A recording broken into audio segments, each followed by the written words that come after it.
Good evening, friends and fellow audience members. Tonight we're going to be discussing the most recent nuclear accident that happened recently in Fukushima just 3 days ago. This on the heels of the accident that happened just 2 simple years ago, and the effect that that is having actually on life on planet Earth.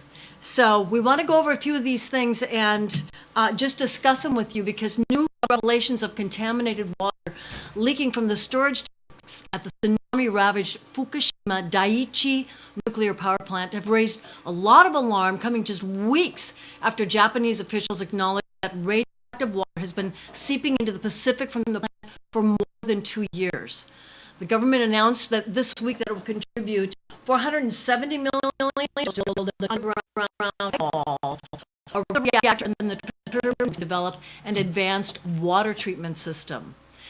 Part of the problem is, however, the potential risks to fish and to the humans who eat them.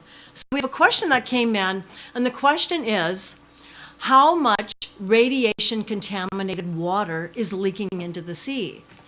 Well, they estimate that at least 300 tons every day, enough to fill half of an Olympic swimming pool, is leaking into the ocean every day. And that's just from 1 or 2 major sources. The groundwater that flows through the contaminated maintenance tunnels and pits on the site, and water with even higher levels of radiation, is believed to be escaping through the cracks in the basements of the damaged nuclear reactors and their turbines, and it's slowly its way through the ground to the sea. They don't really know how much.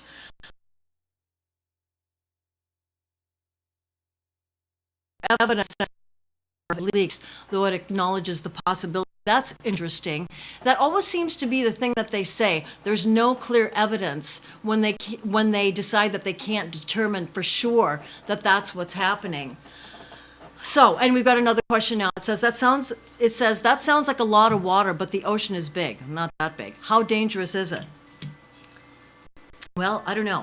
I would say that the main health concern is the impact on the fish close to the nuclear plant. Now, scientists have long believed that contaminated water was reaching the ocean based in part on the high levels of radioactive cesium found in the fish living at the bottom of the sea. So, now there's a rise in the strontium-90 and tritium levels in the past few months, and that needs to be carefully watched. This, according to Ken Buesler, who's a marine chemist at Wood Institution. Strontium accumulates in fish bones and remains longer than cesium in fish and in the humans that eat them. Well, thank heaven we don't eat the fish bones, right? So the fisheries off of Fukushima, they're presently closed. So another question that comes in, and which is, why is there so much radioactive water? Well, the operator of Japan's Fukushima nuclear power plant on Monday began removing spent fuel assemblies from the building housing reactor number 4, the most delicate operation since the devastating earthquake and tsunami touched off the worst nuclear crisis in a quarter century. So this operation, which is expected to take about a year, marks the start of a new phase in the decades-long process of decommissioning the entire facility. So the operator, Tokyo Electric Power Company, which has been harshly criticized for its numerous errors in managing processes, will be under heavy scrutiny by Japanese authorities and various nuclear safety organizations as it carries out the task. So, at 3:18 p.m., TEPCO technicians began using cranes to extract the first of 1,533 fuel assemblies, most containing spent uranium fuel, from storage racks, and to move them into large steel chambers.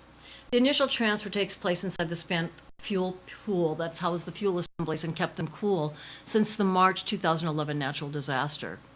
Now, later, using another crane, the steel chamber will be taken out of the pool and lowered to the ground of reactor number 4's building, where it would be mounted on a trailer and transferred to another nearby pool that is much closer to the ground and considered a safer storage place.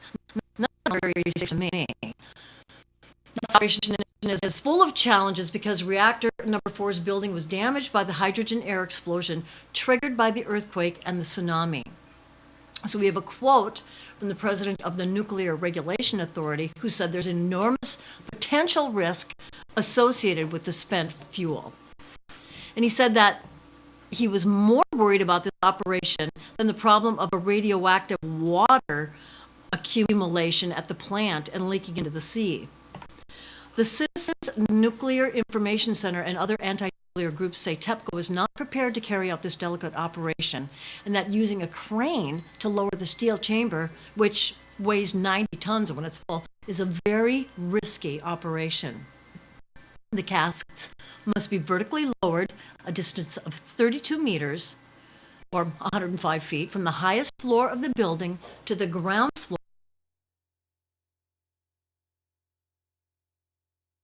perhaps releasing large amounts of radioactive gases.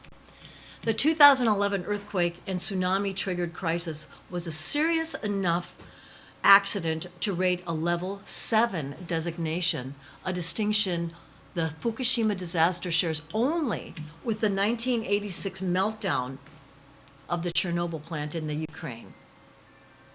The operator of Japan's crippled Fukushima nuclear power plant on Monday began removing spent fuel assemblies from the building housing reactor number 4, the most delicate operation since the devastating earthquake and tsunami touched off the worst nuclear crisis in a quarter century.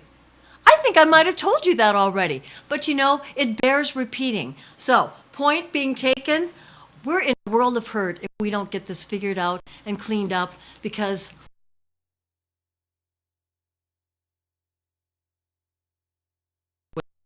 and that's my for the evening. There was a repetition in there.